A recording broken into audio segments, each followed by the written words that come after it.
The morning light spilled across the old courtyard like a slow-moving river of gold, warming the cracked stone tiles and brushing gently against the wooden doorway where Alina stood frozen.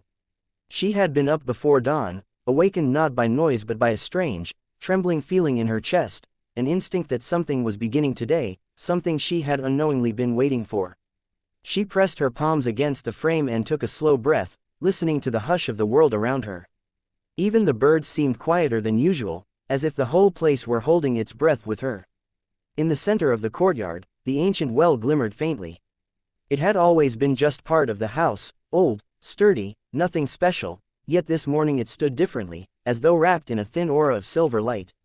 Alina blinked, rubbed her eyes, and stepped forward. The light remained. It wasn't just the sun. Something was coming from inside. She had heard stories from her grandmother about this well.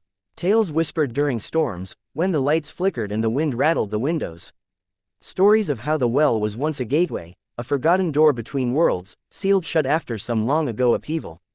As a child, she had believed every word. As she grew older, she dismissed it all as just old tales meant to entertain kids on dark nights. But now she wasn't so sure. Alina moved closer, heartbeat quickening. The air around the well felt different, cooler, tingling against her skin like the brush of invisible wings. She hesitated only a moment before leaning over the edge. The water, usually still and dark, shimmered with soft ripples though no stone had been thrown.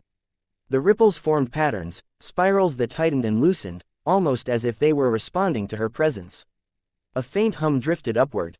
Alina drew back sharply. The hum wasn't mechanical or natural. It was musical, like a single note stretched thin, held by unseen hands.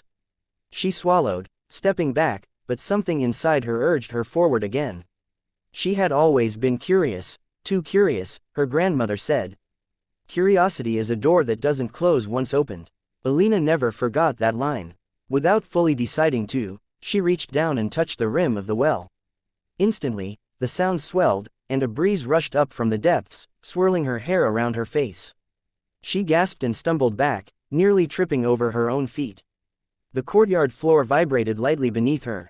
The water's glow brightened. Then, as if the world blinked, a figure appeared, just a shadow at first, rising slowly from the glowing depths. Alina froze, pulse hammering against her ribs. The shadow sharpened, forming the outline of a person, tall and cloaked in something that rippled like liquid night. The figure didn't climb or float, it simply rose, defying the laws she understood. When the figure's face emerged from the glow, Alina staggered backward until her spine hit the courtyard wall. The person, or creature, looked neither young nor old. Their eyes were bright, silver like the moon on water, and they fixed directly on her with unsettling clarity. For a moment, neither moved. The courtyard was silent except for the soft whisper of the rising breeze. "You heard the call," the figure said at last, their voice smooth as flowing water. Alina shook her head, unable to speak. She hadn't heard anything, had she? Only felt something. The door awakened, the figure continued.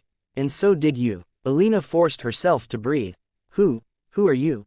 The figure tilted their head slightly, studying her.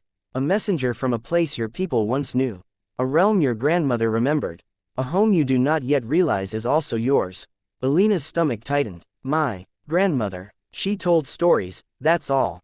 "Stories," the figure echoed softly, "are often the last threads of truth." The wind picked up again, lifting leaves in tiny spirals around the courtyard. The silver light flickered across the figure's cloak like stars trapped in fabric. Alina pressed back against the wall, gripping the solid stone behind her as though it could anchor her to reality. "What do you want from me?" "Not what I want," the figure said. "What the world's need." Alina's breath hitched. A distant boom echoed from somewhere beyond the well, like thunder muffled by layers of earth. The figure's expression tightened. "Time is thinner than it should be," they murmured. "Cracks have begun forming again. The seal cannot hold much longer." They extended a hand toward her, fingers pale and steady. "You were chosen before you were born. The well called to you today because you are ready." "I'm not," Alina whispered. "I don't even know what this is." "That," the figure said, "is why you must begin."